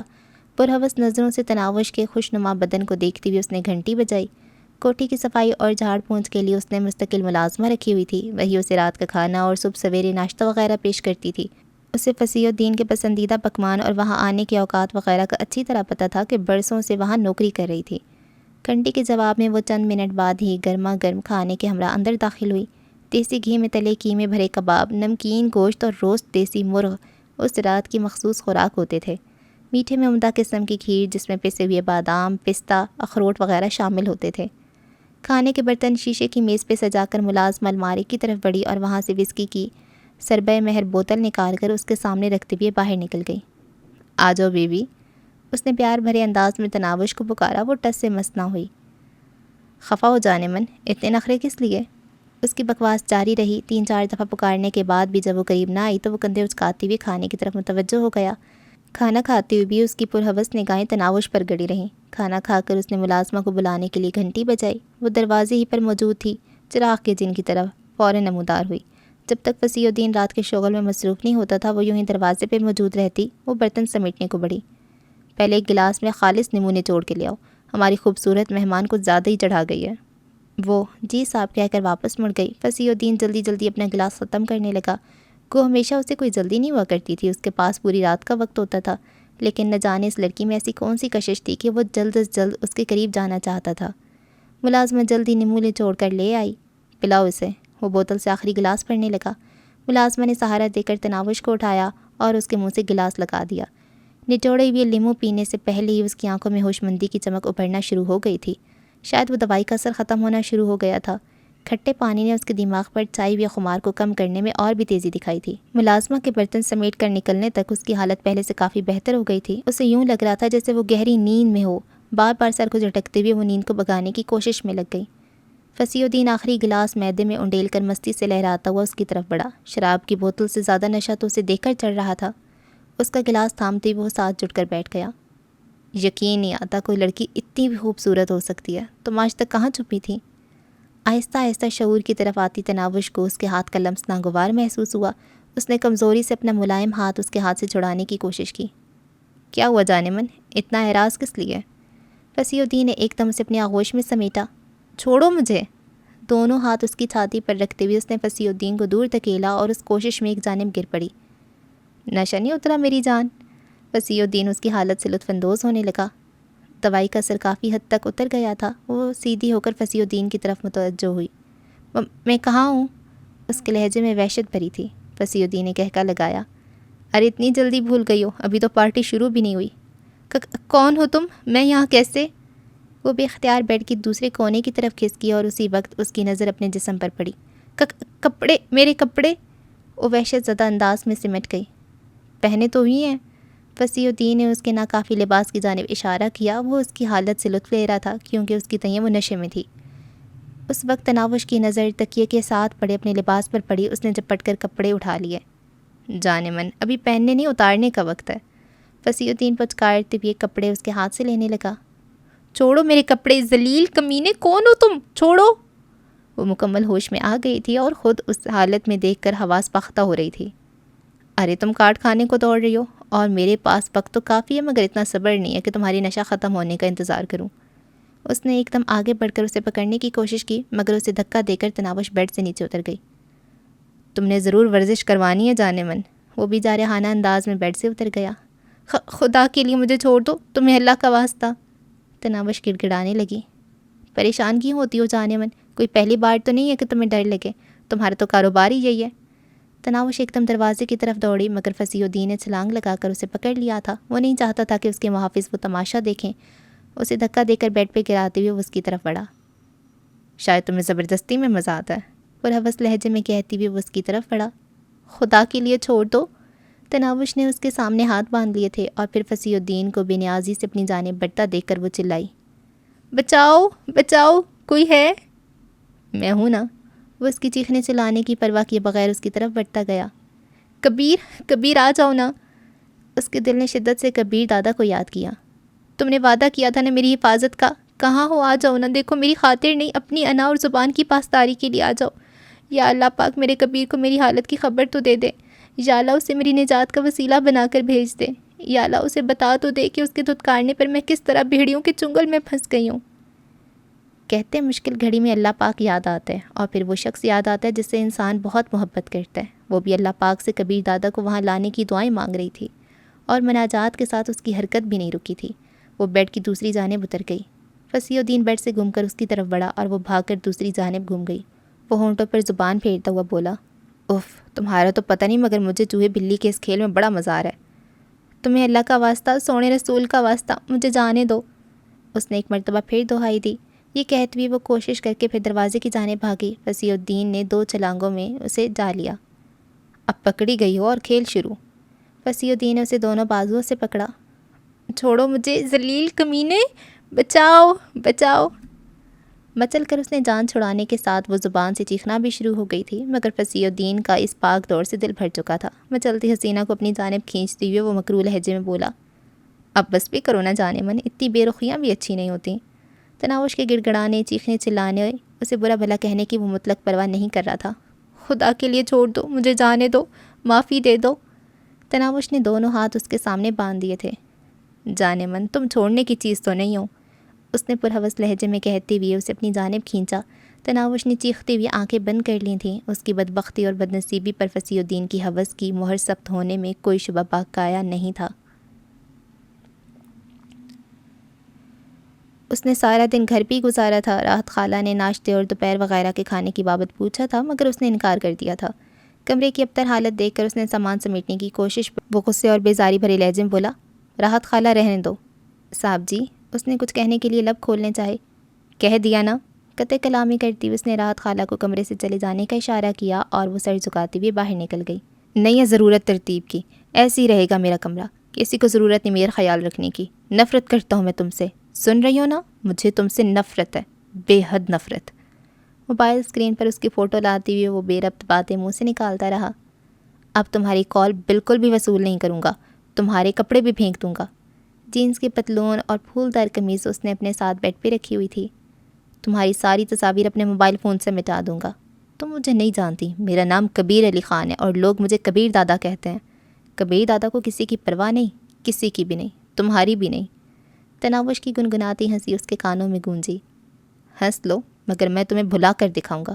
کبیر دادا نے کبھی شکست تسلیم نہیں کی، کبیر دادا ہارنا نہیں جانتا۔ اگر تم سمجھتی ہو کہ تمہارے دروازے پر محبت کی بھیک مانگنے آؤں گا تو بھول ہے تمہاری۔ کبیر دادا کو جھکنا نہیں آتا، اور تم جیسے 2 ٹکے کی چھوکری کے لیے میں اپنا مقام سے نیچے آنے کا سوچ بھی نہیں سکتا۔ میں تمہیں اپنی زندگی سے دفع کر چکا ہوں۔ اگر تم نہ جاتی تو 1-2 دن بعد تمہیں خود ٹھوکر لگا دیتا۔ بس افسوس اس بات کا کہ مجھے پہلے یہ کام کر لینا چاہیے تھا۔ اس کے کان میں تناوش کی سرگوشی گونجی۔ لڑکی بھی ہوں، دوست بھی ہوں، محبوبہ بھی ہوں اور بیوی بھی۔ اتنے رشتوں کے ہوتے ہوئے بھی مجھے نظر انداز کرتے رہتے ہیں آپ۔ خاموش، بند کرو بکواس۔ نہیں ہو تم میری دوست، اور تم جیسی لڑکی کو محبوبہ بناتی ہے میری جوتی، بڑی آئی کبیر دادا کے دل میں جگہ بنانے والی۔ موبائل آنکھوں سے دور کرتے ہوئے وہ اس نے ایک طرف رکھا اور آنکھیں بند کر دیں۔ ہنستی مسکراتی تناوش جھٹ سے اس کی آنکھوں کے سامنے آ دھمکی۔ وہ کچھ گنگنا رہی تھی، شاید اسے سلانے کی کوشش کر رہی تھی۔ کبیر دادا کی سانس بوجھل ہونے لگی، جانے کتنے گھنٹوں سے وہ سو نہیں سکا تھا۔ نیند میں اس کے ساتھ اٹکیلیاں کرتی رہی، ویسے ہی شوخی اور شرارت بھرے انداز میں، وہی محبت، چاہت اور خلوص سے لبریز رویہ، اسی طرح اپنا آپ اس پہ نچھاور کرنے کے لیے تیار، پہلے کی طرح اس کا خیال رکھنے والی۔ آنکھ کھلنے پر اسے خوابگاہ میں اندھیرا چھایا نظر آیا۔ جاگتے ہی خواب کی خوبصورت مناظر اس کی آنکھوں میں گھوم گئے۔ کہاں چلی گئی ہو تناوش؟ آ جاؤ نا، میں ہارا اور تم جیتی، بس کر دو، اب برداشت ختم ہو گئی ہے۔ تم سے دور، تمہارے علاوہ نہیں رہ سکتا۔ تم جو کہو گی وہی کروں گا۔ تم کہتی تھی کہ تمہیں چندہ، گڑیا اور جانو کہوں، آ جاؤ، یہی کہوں گا۔ تم میری گود میں لیٹنا چاہتی تھی، قسم سے پوری رات گود میں لے کر بیٹھا رہوں گا۔ میرے ساتھ شاپنگ پر جانے کی خواہاں تھی، جب بھی کہو گی لے کر جاؤں گا۔ میرے ہاتھ سے پہلا نوالا کھانے کی خواہش تھی، وعدہ کرتا ہوں پورا کھانا اپنے ہاتھوں سے کھلاؤں گا۔ میری شراب نوشی کی عادت بری لگتی تھی، آ کر آزما لو، تمہارے سامنے کبھی نہیں پیوں گا۔ ساحل سمندر پر میرے بازوؤں میں سما کر سیر کرنا چاہتی تھی، میں بھی اب یہی چاہتا ہوں، ایک موقع تو دے دو، تمہیں اٹھا کر میلوں چلوں گا۔ جب کہو گی کام پر نہیں جاؤں گا، جب چاہو گی ہوٹل میں جا کر کھانا کھائیں گے۔ تم میرا اعتراف سننا چاہتی تھی، ہر لمحہ اقرار کروں گا۔ تم دنیا کی خوبصورت ترین پیاری ترین گڑیا ہو، نہ تم جیسی کوئی تھی نہ ہوگی۔ آ جاؤ نا گڑیا، بس ایک موقع دے دو، میں ساری زیادتیوں کا ازالہ کر دوں گا۔ تمہارے ساتھ بارش میں بھی بھیگوں گا، دونوں مل کر چٹنی اور پکوڑے کھائیں گے۔ پتہ نہیں کون کون سے خیال اس کے دماغ میں آ رہے تھے۔ چند لمحے کروٹیں بدلنے کے بعد اس نے بیڈ چھوڑ دیا۔ تھوڑی دیر بعد وہ ٹریک سوٹ پہن کر جم میں داخل ہو رہا تھا۔ 10-15 منٹ رسی کود کر اس نے جسم کو گرم کیا اور پھر پنچنگ بیگ پہ مکے برسانے لگا۔ پسینہ دھاروں کی صورت میں اس کے چہرے اور گردن پہ بہہ رہا تھا۔ مسلسل آدھا گھنٹہ بیگ کی پٹائی کر کے اس نے گلوز اتارے اور گہرا سانس لیتا ہوا جم سے باہر نکل آیا۔ اچانک اس کا موبائل فون بجنے لگا۔ اسکرین پر ابھرنے والا بغیر نام کا نمبر اس کا دل دھڑکا گیا تھا۔ اسے لگا تناوش کا فون ہے۔ دل ہی دل میں اپنا مقدمہ لڑنے کے لیے تیار ہو کر اس نے کال وصول کرنے والا بٹن دبا دیا۔ السلام علیکم، کیا میں کبیر دادا کو مخاطب ہونے کی سعادت حاصل کر رہا ہوں؟ نامانوس سی آواز نے اس کے دل میں مایوسی بھر دی تھی۔ بولیں، اس کے لہجے میں بیزاری تھی۔ دادا، میں شکیل احمد بات کر رہا ہوں۔ آپ مجھے نہیں جانتے مگر میں آپ کا بہت بڑا معتقد ہوں۔ آپ ہمیشہ سے میرے ہیرو رہے ہیں۔ شکریہ، اور میں تھوڑا مصروف ہوں اس لیے اجازت چاہوں گا۔ کال نہ کاٹنا دادا، بہت ضروری بات کرنا ہے۔ بولو، اس نے خوف زدہ انداز میں کہا۔ آپ کی بیوی کو فصیح الدین نے اغوا کر لیا ہے اور وہ اس وقت اس کے عیاشی کے اڈے پر ہے۔ کیا؟ ایک دم اس کے خون کی گردش تیز ہو گئی تھی۔ اور تم میری بیوی کو کیسے جانتے ہو؟ وہ تیز لہجے میں تفصیل بتاتا ہوا بولا۔ جانتا ہوں دادا، شاہ جی کے گھر میں ہونے والی تقریب میں نے بھابھی کو سرخ رنگ کا دوپٹہ لپیٹے ہوئے دیکھا تھا۔ بدقسمتی سے میں فصیح الدین صاحب کے عیاشی کے اڈے کا انچارج ہوں، اور ابھی تھوڑی دیر پہلے 2 آدمی انہیں لے کر میرے پاس آئے تھے۔ وہ بے ہوش تھیں، انہیں دیکھتے میں پہچان گیا اور اب کوٹھی سے باہر نکل کر آپ کو کال کر رہا ہوں۔ جلدی آئیں دادا، بھابھی کی عزت خطرے میں ہے۔ فصیح الدین اس کے ساتھ اکیلے کمرے میں موجود ہے۔ مجھ میں اتنی ہمت اور حوصلہ نہیں ہے کہ اس کا مقابلہ کر سکوں۔ اگر یہ جھوٹ ہوا تو؟ دادا، یہ تحقیقات کا وقت نہیں ہے۔ میں جانتا ہوں آپ ڈرنے والے نہیں ہیں۔ میری غلط بیانی سے شاید آپ کو اتنا نقصان نہ ہو، لیکن میرے سچے ہونے پر، جیسا کہ میں ہوں، اگر آپ نے سرحد سے اقدام نہ کیا تو شاید ساری عمر پچھتاتے رہیں۔ پتہ بتاؤ۔ اس کے لہجے میں آگ کی سی تپش تھی۔ شکیل نے فوراً مطلوبہ کوٹھی کا پتہ دہرا دیا۔ رابطہ منقطع کرتے ہوئے وہ باہر کی طرف بھاگا۔ عظیم، گاڑیاں نکالو۔ ملازموں کے کوارٹرز کی طرف بھاگتے ہوئے وہ زور زور سے چلا رہا تھا۔ اس کے محافظ جس حالت میں تھے کمروں سے نکل کر باہر بھاگتے چلے آئے۔ گاڑیاں نکالو، وقت نہیں ہے، وہ دھاڑا۔ اس کے ڈرائیور شہزاد نے سرحد سے گراج میں کھڑی مرسیڈیز باہر نکالی۔ اس کے ساتھ والی نشست پر جگہ سنبھالتے ہوئے وہ چلایا، جلدی چلو، اورنگزیب کالونی میں جانا ہے۔ شہزاد نے ہونٹ بھینچتے ہوئے کار بھگا دی۔ چوکیدار بھی کبیر دادا کے چلانے کی آواز سن چکا تھا۔ اس نے دروازہ کھولنے میں ایک لمحہ نہیں لگایا تھا۔ اس کے محافظ اورنگزیب کالونی کا نام سن چکے تھے۔ وہ فوراً اپنی جیپیں نکالتے ہوئے پیچھے چل پڑے۔ تیز چلو، کسی اشارے پر رکنے کی ضرورت نہیں، بس چلتے جاؤ۔ کبیر دادا کے لہجے میں شامل غصہ اور بے صبری سے شہزاد کا دل دہلا رہا تھا۔ وہ پوری رفتار سے مرسیڈیز کو بھگائے گیا۔ ان کے عقب میں آنے والی جیپ میں امتیاز بڑے یقین سے دعویٰ کر رہا تھا، میں قسم کھا سکتا ہوں یہ نمازن کا معاملہ ہے۔ یار، تمہارے دماغ میں ہر وقت وہی گھسی ہوتی ہے۔ بخش نے اسے جھڑکا۔ شرط لگا لو۔ امتیاز نے اسے للکارنے میں دیر نہیں لگائی تھی۔ پہاڑ میں جاؤ، غصے بھرے لہجے میں کہتے ہوئے بخش نے چپ سادھ لی تھی۔ شہزاد بڑی مہارت سے گاڑیوں کو اوورٹیک کرتا ہوا مطلوبہ سمت میں روانہ تھا۔ شہزاد، تیز چلو۔ گہری سانس لیتا ہوا کبیر دادا نہایت غصے اور بے چینی میں دکھائی دیتا تھا۔ اسے اتنا پریشان شہزاد نے پہلے کبھی نہیں دیکھا۔ مسلسل 20 منٹ تیز رفتاری سے ڈرائیونگ کرتے ہوئے وہ اورنگزیب کالونی کی کشادہ سڑک پر مڑے۔ وہاں رش کم تھا۔ شہزاد نے کار کی رفتار مزید بڑھا دی تھی۔ بلاک نمبر 3، گلی نمبر 2، مکان نمبر 25 سے۔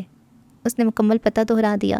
شہزاد نے بلاک نمبر 3 کی گلی نمبر 2 میں کار موڑ دی۔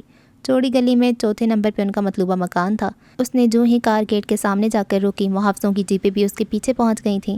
اسی وقت عظیم پچھلی جیپ سے باہر نکل کر دوڑ کر اس کے قریب پہنچا۔ وہ عظیم کی طرف متوجہ ہوا۔ یہ کس کا مکان ہے؟ عظیم سرحد سے بولا۔ فصیح الدین کا۔ ہوشیار رہنا، کہہ کر وہ داخلی دروازے کی طرف بڑھا۔ اسی وقت ذیلی کھڑکی کھول کر چوکیدار باہر نکل آیا۔ جی صاحب، اس نے پوچھنے کے لیے لب کھولے مگر اس کا فکرہ مکمل ہونے سے پہلے کبیر دادا کا بازو گھوم چکا تھا۔ کن پٹی پہ لگنے والا مکہ اسے سوال و جواب کی دنیا سے بہت دور لے گیا تھا۔ کبیر دادا فوراً اندر داخل ہوا۔ سیمنٹ کی روش پر اسے فصیح الدین کی کار کھڑی نظر آئی اور اس کے ساتھ کرسیاں ڈال کر اس کے دونوں محافظ بیٹھے تھے۔ گاڑیوں کے رکنے کی آواز وہ سن چکے تھے اور اسی وقت دروازے ہی کی جانب متوجہ تھے۔ کبیر دادا کو دندناتے ہوئے اندر داخل ہوتے دیکھ کر وہ چہروں پر حیرانی بھرے تاثرات سجائے کھڑے ہو گئے۔ کبیر دادا، آپ یوں کیسے ایک دم؟ اس کے قریب پہنچنے پر ایک محافظ نے سوال کرنا چاہا مگر کبیر دادا کے پاس اس وقت سوال جواب اور وضاحتوں کا وقت بالکل بھی نہیں تھا۔ وہ ایک دم اچھلا، ایک محافظ کی تھوڑی پر اس کا دائیں مکہ اور دوسرے کی پسلیوں میں اس کا گھٹنا زوردار انداز میں لگا۔ وہ دونوں اوغ اور ہائی کی آوازیں نکالتے ہوئے ڈھیر ہو گئے۔ وہ ان کا انجام دیکھنے کے لیے نہیں رکا۔ امتیاز اور بخش اس کے پیچھے پیچھے چلتے آ رہے تھے۔ اندرونی عمارت میں داخل ہوتی وہ ڈرائنگ روم سے گزر کر آگے بڑھا۔ شاید مطلوبہ کمرہ ڈھونڈنے میں اسے تھوڑی دیر لگ جاتی مگر اچانک یہ کمرے کے اندر سے خدا کے لیے چھوڑ دو، مجھے چھوڑ دو، معافی دے دو کی آواز ابھری۔ تناوش کی آواز وہ کیسے نہ پہچانتا؟ اس کی نس نس میں بجلیاں بھر گئی تھیں۔ وہ دوڑتا ہوا دروازے کی طرف بڑھا۔ اسی وقت اس کے کانوں میں تناوش کی چیخ گونجی اور دروازے کے پاؤں کو ٹھوکر سے کھولتا ہوا اندر گھس گیا۔ اندر کے منظر نے اس کے غصے کو کئی گنا بڑھا دیا تھا۔ فصیح الدین چیختی چلاتی تناوش کو کھینچ کر گلے سے لگانے کی کوشش کر رہا تھا۔ تناوش اس وقت ناکافی لباس میں تھی۔ دروازے کھلنے کی آواز پر فصیح اس کی طرف متوجہ ہوا۔ کبیر دادا کو دیکھتی اس نے تناوش کو چھوڑ دیا تھا۔ اندرونی منظر پر نگاہ ڈالتے ہی امتیاز پارٹی دروازہ بند کر کے باہر رک گئے تھے۔ وہ جانتے تھے فصیح الدین جیسے 3-4 پر بھی کبیر دادا بھاری تھا اور کبیر دادا کی بیوی کو ناکافی لباس میں دیکھ کر ان کا اندر داخل ہونا لازماً معیوب تھا۔ کبیر دادا، تم اپنی موت کیوں نہیں کہتے؟ اس کے لہجے میں شامل تپش نے فصیح الدین کو لرزا دیا تھا۔ کیا ہوا اور یہ کیا بدتمیزی ہے؟ ابھی تک اس کی سمجھ میں کبیر دادا کی آمد نہیں آئی تھی۔ تم نے بہت بری موت کا انتخاب کر لیا فصیح الدین۔ دانت پیستے ہوئے کبیر دادا کا بازو گھوما۔ زوردار تھپڑ نے فصیح الدین کو 2 گز دور سے فرش پہ اچھال دیا تھا۔ تڑپ کر اٹھتے ہوئے اس نے کبیر دادا پہ حملہ کر دیا۔ آخر اپنی عرفیت، فارسی حد چھٹ کا ثبوت تو اس نے دینا تھا اور یہ کوشش اسے مہنگی پڑی تھی۔ اپنے سر کو چند انچ حرکت دے کر کبیر دادا نے اس کا وار ہوا میں اڑایا اور اس سے پہلے کہ وہ اپنا ہاتھ پیچھے کھینچ پاتا اس کی کلائی پہ گرفت جماتے ہوئے کبیر دادا نے اسے کھینچ کر دیوار پہ دے مارا۔ اپنے دونوں ہاتھ سامنے ٹیک کر فارسی نے اپنا سر دیوار سے لگنے سے بچایا مگر اس سے پہلے کہ وہ پیچھے مڑ پاتا کبیر دادا کی زوردار ٹھوکر اس کے کندھوں کے بیچ لگی۔ اس مرتبہ وہ اپنا سر دیوار سے لگنے سے نہیں بچا سکا تھا۔ اس کے ماتھے سے بے اختیار خون بہنے لگا۔ دھاڑ مارتے ہوئے وہ پیچھے مڑا اور ایک بار پھر کبیر دادا کو چوٹ پہنچانے کی کوشش کی مگر کبیر دادا اس وقت چھلاوا بنا ہوا تھا۔ اپنی جان حیات کی بے حرمتی اس سے کہاں ہضم ہو سکتی تھی۔ فارسی کے حملے کو ناکام بناتے ہوئے کبیر دادا نے اس کا بازو پکڑ کر اپنی جانب کھینچا اور بازو کو سیدھا ہوتے ہی اس کی ہتھیلی کا اندرونی حصہ زوردار انداز میں فارسی کے کوہنی کے جوڑ سے ٹکرایا۔ کٹاک کی آواز کے ساتھ فارسی کے منہ سے زوردار چیخ برآمد ہوئی۔ اس کا بازو کوہنی کے جوڑ سے ٹوٹ گیا تھا۔ اس کی چیخ سے بے پرواہ کبیر دادا نے اس کے دوسرے بازو کو پکڑ کر مروڑا اور بے اختیار الٹا گھوم گیا۔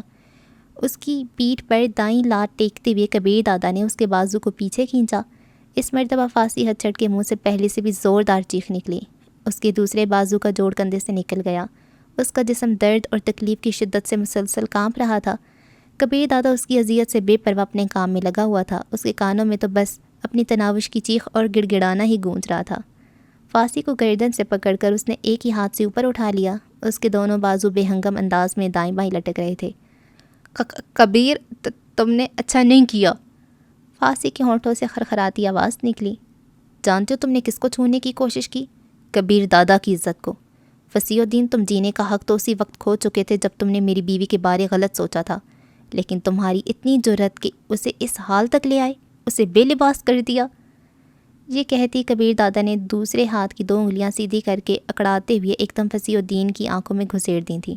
اس کے منہ سے خرخراتی ہوئی چیخ برآمد ہوئی اور کبیر دادا نے اس کے گلے پر دباؤ بڑھا دیا۔ اس کے پاؤں زور زور سے ہلنے لگے اور پھر وہ ساکت ہو گیا۔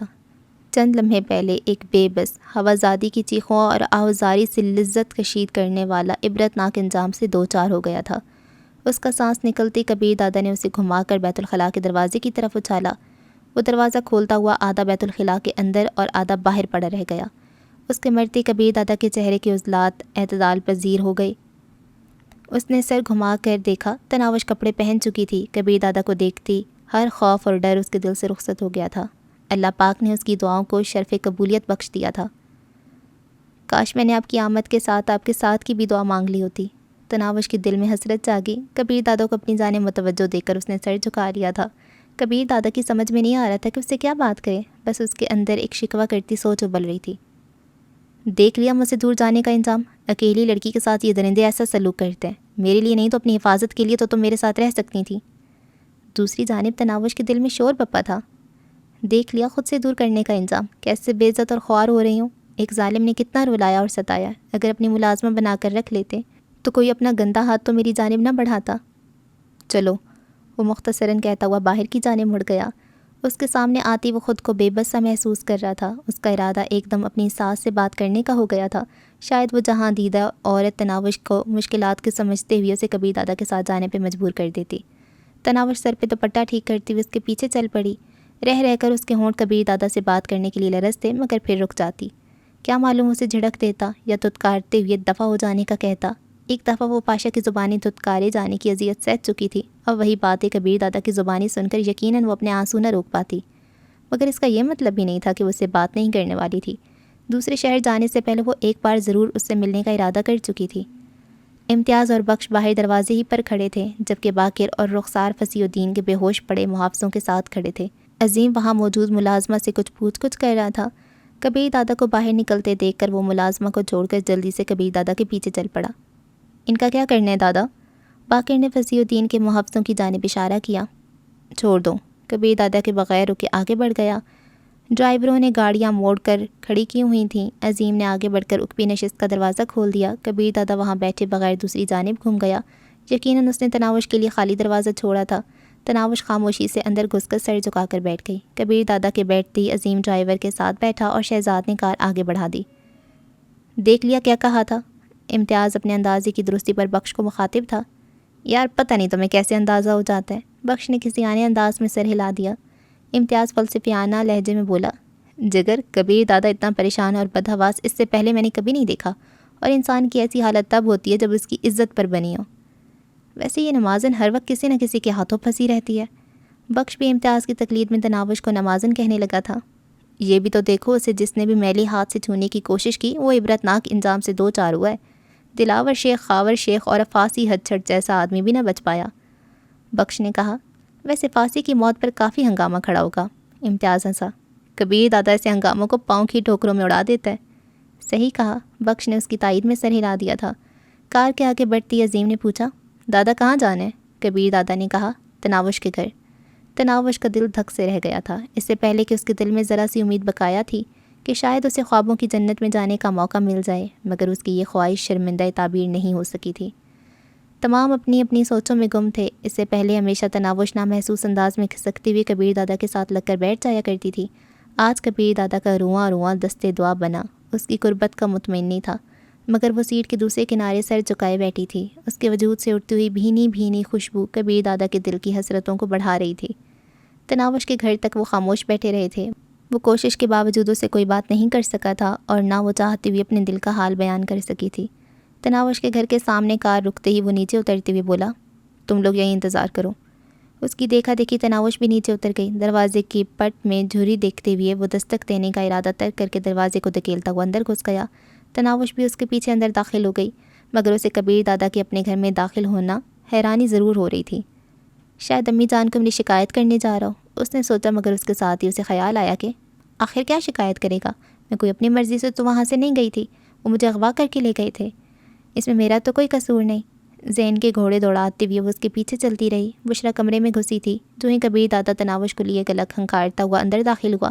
پریشانی سے سر پکڑے بیٹھی بشرا خوشی سے چیختی ہوئے بیٹی کی طرف بڑھی، تم کہاں تھی میری جان؟ وہ ماں کے ساتھ لپٹ کر خاموشی سے آنسو بہانے لگی۔ اتنا قریب آ کر اس کا محبوب پھر واپس لوٹنے والا تھا۔ کبیر دادا نے بھی بشرا کی بات کا جواب دینے کی ضرورت محسوس نہیں کی۔ وہ نہیں چاہتا تھا کہ تناوش کی اغوا کی بابت جان کر وہ پریشان ہو جائیں۔ بشرا بیٹی کو تسلی بھرے چند الفاظ کہہ کر کبیر دادا کی طرف متوجہ ہوئی۔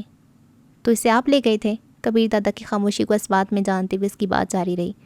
مگر کیوں؟ آپ نے تو اسے دھتکار دیا تھا، پھر ساتھ لے جانے کا خیال کیسے آیا؟ جس لڑکی کو آپ گھر میں نہیں رکھ سکتے، اس کے ساتھ عیاشی کرنے اور اس کی معصومیت سے فائدہ اٹھانے کی اجازت آپ کو کس نے دی ہے؟ کیا اسی لیے ہماری مدد کی تھی کہ اس کے بعد ہمارا تماشا بنا دو؟ آپ سے تو وہ دلاور شیخ ہی بہتر تھا جو میری بیٹی کو ہمیشہ ہمیشہ کے لیے اپنانا چاہتا تھا۔ ماں جی نہیں، تناوش نے تڑپ کر ماں کو روکنا چاہا، جبکہ کبیر دادا ششتر کھڑا اس کی باتیں سنتا رہا تھا۔ وہ ساری باتیں اس کے سر سے کافی اوپر گزر رہی تھیں۔ تم خاموش رہو، بیٹی کو جھڑک کر وہ کبیر دادا کی طرف متوجہ ہو گئی۔ آپ بھرے مجمع میں نکاح پڑھوا کر میری چاند سی معصوم بیٹی کو دلہن بنا کر لے گئے اور 4 دن کسی گاہک کی طرح اسے نوچ کھسوٹ کر دھتکار دیا۔ کیا آپ کے آفر کیے ہوئے یہ روپے میری بیٹی کے دکھ و درد کا مان ہو سکتے ہیں؟ جانتے ہو معصوم 2 دن سے کیسے تڑپ رہی ہے، کیسے گڑ گڑا رہی ہے کہ آپ کے پاس جا کر منت کروں میری بیٹی کو بیوی نہیں ملازمہ ہی بنا کے رکھ لو، تنخواہ بھی نہیں لے گی، کسی ایک کا مطالبہ نہیں کرے گی، بس اسے خود سے دور نہ کرو۔ کیا جواب دیتی اپنے جگر کے ٹکڑے کو؟ کیسے بہلاتی، کیسے تسلی دیتی؟ جبکہ کسی محبت کرنے والے یہ دل کو تسلی تو اس کے محبوب کا ساتھ ہی دے سکتا ہے نا۔ اور یہاں معاملہ ایک بڑے آدمی کا تھا جسے نہ تو لڑکیوں کی کمی اور نہ کسی پرخلوص محبت سے کوئی غرض۔ بشرا سانس لینے کو رکی اور پھر اس کی بات جاری رہی۔ اگر آپ یہ سمجھتے ہیں کہ چند ٹکے دے کر میری بیٹی کے دکھوں کا مداوع کریں گے یا کوئی گاڑی بنگلہ دیکھ کر ہماری جھولی خوشیوں سے بھر دیں گے تو یہ آپ کی غلط فہمی ہے۔ ہم غریب ضرور ہیں مگر کسی کے سامنے ہاتھ نہیں پھیلاتے، خاص کر حرام کی دولت کا 1 روپیہ نہیں چاہیے ہمیں۔ اور اب گزارش یہ ہے کہ میری بیٹی کا پیچھا چھوڑ دو، اسے اپنے دکھوں اور غموں کے ساتھ رہنے دو۔ جتنی عیاشی کرنا تھی آپ نے کر لی، میری بیٹی نے پورا معاوضہ ادا کر دیا۔ امید ہے میری درخواست کو شرف قبولیت بخشتے ہوئے آئندہ آپ یہاں نظر نہیں آئیں گے۔ امی جان، تناوش دکھ بھرے لہجے میں چیخ پڑی تھی، بکواس بند کرو ورنہ اپنا ہاتھوں سے تمہارا گلا گھونٹ دوں گی۔ بشرا کو سخت غصہ آیا ہوا تھا۔ یہ بے حیائی اور بے غیرتی نہیں تو کیا ہے؟ 2 دن پہلے گھر سے نکالا، آج دل چاہا تو پھر اٹھا کے لے گیا اور چند گھنٹوں بعد دوبارہ واپس چھوڑنے آ گیا۔ کیا طوائف ہو تم یا اتنی بغیرت ہو گئی ہو کہ جیسے اپنی عزت و حیا اور شرم کا کوئی پاس ہی نہیں ہے؟ مجھے بات کرنے کی اجازت ہے خالہ؟ بشرا کے ہونٹوں کی حرکت رکتی اس نے دھیمے لہجے میں پوچھا۔ آپ کو بات کرنے سے کون روک سکتا ہے صاحب جی؟ باقی آپ نے جو فلسفہ بیان کرنا ہے وہ مجھے پہلے سے معلوم ہے۔ ہر زور آور کا آخری یہی فیصلہ ہوتا ہے کہ مستند ہے اس کا فرمایا ہوا۔ خالہ جان، آپ مجھے الزام دیے جائیں گی یا اپنی بیٹی سے کچھ پوچھنے کی زحمت بھی کریں گی؟ آپ کو حرام کا 1 روپیہ نہیں چاہیے اور آپ کی بیٹی میری تجوری سے کروڑوں روپے نکال کے لے آئی ہوئی ہے۔ آپ کو میری ملازمہ بن کے رہنے کا کہنے والی خود کوٹھی اور کار ملنے کی خوشی میں مجھے ٹھوکر مار کے آئی ہے۔ اسے عیش و آرام کی زندگی درکار تھی، کبیر کا ساتھ نہیں، اور پھر اتنی جرت بھی مفقود ہے کہ میرا سامنا کر سکے۔ اور جہاں تک آج اسے میرے ساتھ لے جانے کی بات ہے تو یہ خود آپ کو بتا دے گی کہ اسے کیسے اغوا کیا گیا۔ میں تو بس بر وقت اس کی جان بچانے پہنچا تھا اور وہیں سے سیدھا یہاں لایا ہوں۔ آپ ٹھیک نہیں کہہ رہے، آنکھوں میں حیرانی بھرے تناوش کی لگیر لہجے میں بولی۔ اس کے وہم و گمان میں بھی نہیں تھا کہ کبیر دادا اس پہ چوری جیسا گھٹیا الزام لگائے گا۔ میں اللہ پاک کی قسم کھاتی ہوں، میں نے آپ کی تجوری ایک بار بھی کھول کر نہیں دیکھا، اور میں نے اپنے کانوں سے سنے جب آپ پاشا بھائی کو کہہ رہے تھے کسی قیمت پر مجھ سے آپ کی جان چھڑوا دیں۔ اسی وجہ سے پاشا بھائی نے کوٹھی وغیرہ کی بات کی تھی، لیکن میں نے منع کر دیا۔ اب ابھی پاشا بھائی سے تصدیق کر سکتے ہیں۔ اس کی سے آنکھیں آبشار بن گئی تھیں۔ اس کا معصوم، سیدھا اور سچا لہجہ ایسا نہیں تھا جو کبیر دادا کے دل پہ اثر نہ کرتا، وہ الجھ گیا تھا۔ یہ ممکن ہی نہیں تھا کہ پاشا اسے غلط بیانی کرتا یا اس کی تجوری سے پیسے نکالتا۔ پھر وہ خود اپنے کانوں سے تناوش کے الفاظ سن چکا تھا۔ یہ ساری الجھن پاشا ہی دور کر سکتا تھا، یا تو تناوش عیش و آرام کی زندگی گزارنے کی خواہش کو ماں سے چھپا کر کوئی کھیل کھیل رہی تھی، یا پاشا کوئی ڈنڈی مار رہا تھا۔ تناوش کا لہجہ اور انداز ایسا نہیں تھا کہ وہ اسے جھوٹا سمجھ سکتا۔ پاشا سے اصل بات معلوم کرنے کی خواہش میں وہ تناوش کی بات کا جواب دیے بغیر ایک جھٹکے سے پیچھے مڑا اور لمبے لمبے ڈگ بھرتا ہوا وہاں سے نکل گیا۔ تناوش تیز سسکی بھرتے ہوئے ماں سے لپٹ گئی۔ چلے گئے نا، اب کبھی نہیں لوٹیں گے۔ میں جانتی ہوں وہ کبھی نہیں آئیں گے۔ وہ مجھے ملازمہ رکھنے پر بھی راضی نہیں ہے ماں جی، ان کے نزدیک میری کوئی اہمیت نہیں ہے۔ وہ تو بس اپنی انا اور اپنی زبان کی پاسداری میں میری عزت بچانے آئے تھے، کیونکہ مجھے کسی دوسروں کے ہاتھوں نقصان پہنچنے پر ان کی ناک کٹ جاتی اور وہ اپنی اونچی ناک بچانے کے لیے مجھ پر احسان کرنے چلے آئے۔ چپ کر جا میری جان، اتنا نہیں روتے۔ بشرا اسے اپنے ساتھ لپٹا کر تسلی دینے لگی، مگر دل بے ایمان تسلیوں سے کہاں مانا کرتا ہے۔ امی جان، آپ کو اتنے سخت الفاظ تو استعمال نہیں کرنے چاہیے تھے۔ پہلے مجھ سے پوچھ تو لیتی کہ میں ان کے ساتھ کس مقصد سے تھی۔ وہ تو مجھے بچانے آئے تھے، ایک غلیظ بد کردار درندے کی چنگل سے مجھے چھڑانے آئے تھے، آپ کی بیٹی کی طرف بڑھنے والا گندا ہاتھ کاٹنے آئے تھے، آپ کی بیٹی کی طرف اٹھنے والی میلی آنکھوں کو پھوڑنے آئے تھے، اور آپ نے ان کی بے عزتی کر دی۔ جانتی نہیں آپ کی بیٹی کتنی بدنصیب، سبز قدم اور جنم چلی ہے۔ پیدائش کے ساتھ ایسی پیچیدگیاں لائی کہ اب دوبارہ ماں نہ بن سکیں۔ بابا کہنا سیکھا تو پیار کرنے والا ابو جان منہ موڑ گئے۔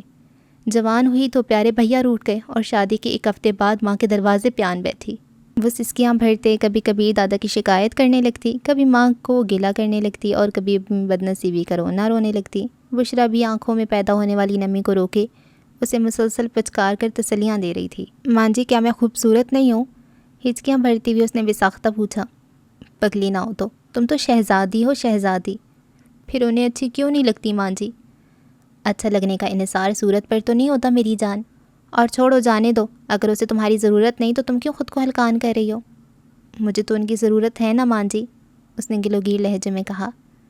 وقت ہر زخم کو بھر دیتا ہے میری جان، کچھ عرصہ بعد تمہیں اس بے وفا کا نام بھی بھول جائے گا۔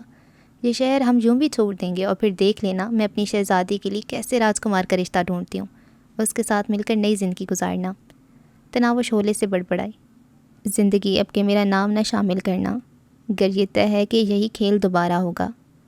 جس کے ہونے سے میرا سانس چلا کرتا تھا، کس طرح اس کے بغیر اپنا گزارا ہوگا؟ وہ اپنی ان پڑھ ماں کو شاعری سنائی گئی۔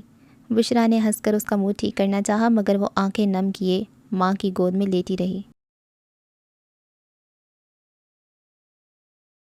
سر، کام ہو گیا ہے۔ ایس پی کو شکیل احمد کی کال موصول ہوئی۔ شاباش، تحسین آمیز نعرہ بلند کرتی ہوئی اس نے پوچھا، اور تم اس وقت کہاں ہو؟ ذرا صورت حال پر روشنی ڈالو۔ شکیل تفصیل بتاتا ہوا بولا، وہیں کوٹھی میں موجود ہوں۔ جو ہی کبیر دادا اپنا کام ختم کر کے چلا گیا، میں فوراً اندر گھس گیا۔ فاسی صاحب کے دونوں محافظ اور چوکیدار بے ہوش پڑے ہیں۔ ایک خوفزدہ ملازمہ تھر تھر کامتی باورچی خانے میں چھپی ہے، جبکہ فاسی صاحب باقی نہیں رہے۔ کبیر دادا نے بہت درندگی کا مظاہرہ کیا ہے، اس کے دونوں بازو توڑ دی، آنکھیں پھوڑ دیں۔ بیچاری کی لاش اوندے منہ بیت الخلاء میں پڑی ہے۔ تم تھوڑی دیر وہیں ٹھہرو، میرا ایک آدمی آ رہا ہے، پھر تمہارا کام ختم ہو جائے گا، اور فاسی گینگ کا نمبر 2 بننے کی پیشگی مبارکباد قبول ہو۔ بہت بہت شکریہ سر۔ شکیل احمد خوشی سے پھولے نہیں سما رہا تھا۔ مزید کوئی بات کیے بغیر ایس پی نے رابطہ منقطع کیا اور ایک دوسرا نمبر ملانے لگا۔ جی سر، کال فوراً ہی وصول کر لی گئی تھی۔ وقت آ گیا، وہ اندر ہی ہے، بے ہوش پڑے محافظوں سے کوئی تعارض نہ کرنا۔ ملازم اور شکیل کا ٹکٹ کاٹ دو۔ ٹھیک ہے سر، کہتی رابطہ کاٹ دیا گیا۔ ایس پی گھومنے والی کرسی سے ٹیک لگا کر اس کی جوابی کال کا انتظار کرنے لگا۔ 10 منٹ بعد ہی اسے اطلاع مل گئی، کام ہو گیا۔ مختصر الفاظ میں کہتی کال کٹ گئی تھی۔ واہ، بہت خوب، نعرہ بلند کرتے ہوئے وہ اخلاق حسین کا نمبر ملانے لگا۔ جی جناب، اسے اخلاق حسین کی آواز کے ساتھ لوگوں کا شور بھی سنائی دے رہا تھا۔ ایس پی خوشی سے ٹہکا، بیچارہ فاسی اب اس دنیا میں نہیں رہا۔ او نو، بہت افسوس ہوا یہ سن کر۔ کیسے ہوا یہ سب؟ اس نے دائیں بائیں بیٹھے آدمیوں کو سنانے کی غرض سے جان بوجھ کر ایسے فکرے ادا کیے تھے۔ سارے ثبوت ختم کر دیے ہیں۔ فاسی کے دونوں محافظوں کو کبیر دادا بے ہوش چھوڑ کر گیا ہے۔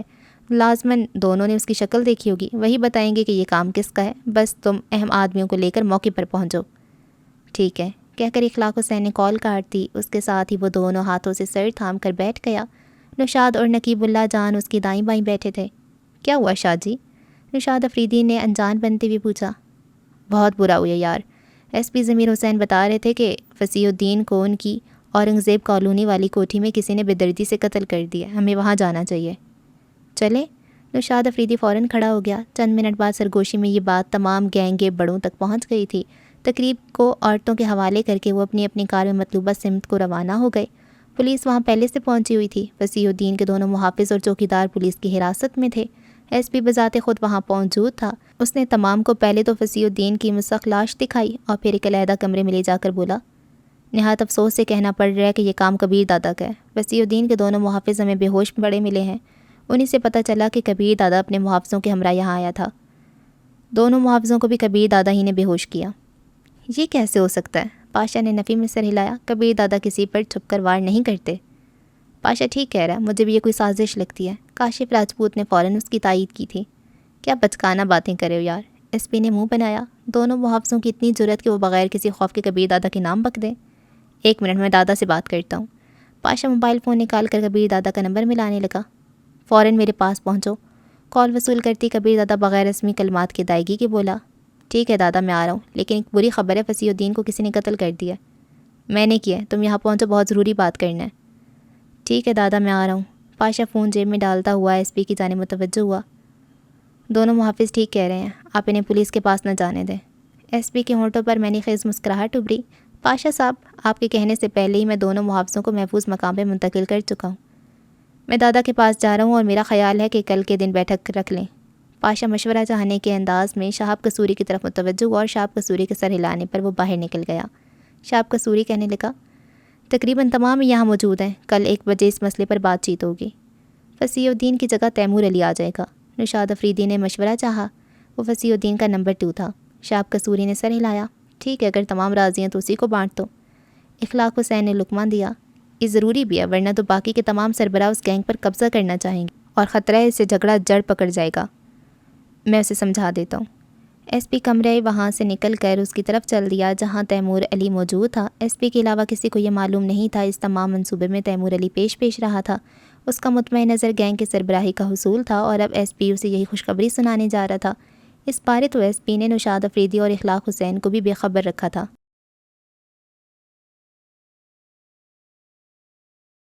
کبیر دادا کو بے چینی کے عالم میں ڈرائنگ روم کے اندر ٹہلتے دیکھ کر پاشا نے سمجھا شاید وہ فصیح الدین کے قتل کی وجہ سے پریشان ہے. کیا ہوا تھا؟ اس نے اندر داخل ہوتے ہی پوچھا. اسے دیکھتے ہی کبیر دادا کے قدم رک گئے تھے. تجوری سے رقم کس نے نکالی تھی؟ اس نے پاشا کے سر پہ بم پھوڑا. یقیناً پھانسی حد سٹ نے تو نہیں نکالی ہوگی. پاشا اطمینان بھرے انداز میں صوفے پہ بیٹھ گیا. کھڑے ہو کر بات کرو. کبیر دادا کے لہجے میں کوئی ایسی بات ضرور تھی کہ پاشا کا دل ناخوشگوار انداز میں دھڑکنے لگا تھا. جی؟ وہ ہونٹ بھینچتے ہوئے کھڑا ہو گیا. تجوری سے پیسے کس نے نکالے تھے؟ کبیر دادا نے سوال دہرایا. اس بارے ہم پہلے بات کر چکے ہیں. میں سچ سننا چاہتا ہوں. کبیر دادا کی آنکھوں سے چھلکتی سرخی نے پاشا کو احساس دلا دیا کہ اسے کچھ نہ کچھ سن ضرور تھی. تمام رقم اوپر میری الماری میں پڑی ہے. اس نے سچ اگل دیا. کیا تناوش نے طلاق کا مطالبہ کیا تھا اور کوٹھی کار وغیرہ کے حصول کی خواہش ظاہر کی تھی؟ کبیر دادا نے اگلا سوال پوچھا. پاشا کو معلوم ہو گیا کہ تمام بات کھل گئی ہے. یقیناً اسے تناوش ہی نے ساری بات بتائی تھی. نہیں، وہ آپ کو چھوڑ کر جانا نہیں چاہتی تھی. یہ سارا میرا ہی منصوبہ تھا. مجھے اس کا آپ کے قریب رہنا پسند نہیں تھا. آپ بھی اسے جان چھڑانا چاہتے تھے. مجبوراً مجھے یہ ڈرامہ ترتیب دینا پڑا. پاشا نے لولے لنگڑے دلائل کا سہارا لینے کی بجائے حقیقت بیان کر دی. یاد ہے میں نے کیا کہا تھا؟ اسے خراش نہیں آنا چاہیے. کبیر دادا کی آواز میں شامل غصہ اس کے لیے غیر متوقع تھا. ہاں. پاشا نے کچھ کہنے کے لیے لب کھولنے چاہے مگر چہرے پر پڑنے والے تھپڑ نے اسے بات پوری نہیں کرنے دی تھی. گھٹیا انسان، اس کی حفاظت کس نے کرنا تھی؟ کبیر دادا کے اگلے تھپڑ نے اسے فرش پہ اچھال دیا تھا. وہ قالین سے اٹھ کر بازوں سے رستہ خون صاف کرنے لگا. تمہاری بے پرواہی اور گندے منصوبے کی وجہ سے اس غلیظ فاسی نے میری بیوی کو بے لباس کیا، اس کے پاکیزہ بدن کو چھوا. اس کے بال کبھی غیر مرد نے نہیں دیکھے. وہ کپڑوں کے بغیر اپنی عزت بچانے کی بھیک مانگ رہی تھی اور یہ سب تمہاری وجہ سے ہوا ہے، تمہاری وجہ سے. کبیر دادا نے اس پر لاتوں اور گھونسوں کی بارش کر دی. پاشا نے ان ٹھوکروں سے بچنے کی کوشش نہیں کی تھی. وہ چپ چاپ زمین پہ پڑا مار کھاتا رہا. فصیح الدین کی موت کا معمہ بھی حل ہو گیا تھا. اچانک راحت خالہ باورچی خانے سے نکل کر بھاگیں. صاحب جی، خدا کے واسطے بس کریں، وہ مر جائے گا، بس کریں صاحب جی. وہ کبیر دادا کے قدموں سے لپٹ گئی. وہ گہرے گہرے سانس لیتا ہوا پیچھے ہٹا. راحت خالہ، اس بغیرت کو کہو میرے گھر سے دفع ہو جائے اور اس کے بعد میں اس کی منحوس صورت نہیں دیکھنا چاہتا. راحت خالہ روتے ہوئے بولی. ابھی چلا جاتے صاحب جی، آپ کمرے میں جا کر آرام کریں. مگر کبیر دادا تیز قدموں سے باہر کی طرف چل پڑا. اس کے دل میں ہلچل مچی ہوئی تھی. تناوش نے بے وفائی نہیں کی تھی. اس نے تو نہ کبیر دادا کو جھوٹ بولا تھا نہ اسے دھوکہ دیا تھا. اسے دولت نہیں کبیر دادا کا ساتھ درکار تھا. ایک دکھ دینے والی سوچ اس کے دماغ میں گونجی. جانے وہ کتنا روتی رہی ہوگی، کیسے مجھے آوازیں دیتی رہی ہوگی، کیسے کیسے صفائیاں پیش کرتی رہی ہوگی اور میں اسے دھوکے باز سمجھ کر کوستا رہا. مرسیڈیز میں بیٹھ کر وہ بیرونی دروازے کی طرف بڑھا. عظیم اس کے ساتھ جانے کے لیے بھاگا مگر وہ اسے ہاتھ سے جانے کا اشارہ کر کے دروازے سے باہر نکل گیا. ڈرائنگ روم میں راحت خالہ چیختی ہوئی ملازموں کو بلا رہی تھی. عظیم اسی طرف بڑھ گیا. وہاں پاشا کو زخمی حالت میں بے ہوش پڑا دیکھ کر وہ حیران رہ گیا تھا. کیا ہوا؟ اس نے پریشان ہو کر پوچھا. سیڑھیوں سے گر گئے ہیں، اب انہیں کمرے میں لے کر جانا ہوگا. راحت خالہ نے اصل بات بتانا مناسب نہیں سمجھا تھا. عظیم بچہ نہیں تھا کہ اس کے جھوٹ سے بہل جاتا مگر اس نے گریدنے کی بجائے ملازموں کو پاشا کو اٹھانے کا اشارہ کیا. تھوڑی دیر بعد انہوں نے پاشا کو اس کے کمرے میں منتقل کر دیا. راحت خالہ وہیں اس کی ذمہ داری کرنے لگیں. اچھا جی، تو ایپیسوڈ نمبر 8 کو ہم یہیں پہ روکتے ہیں اور تھوڑی سی اس بارے میں بات کر لیتے ہیں.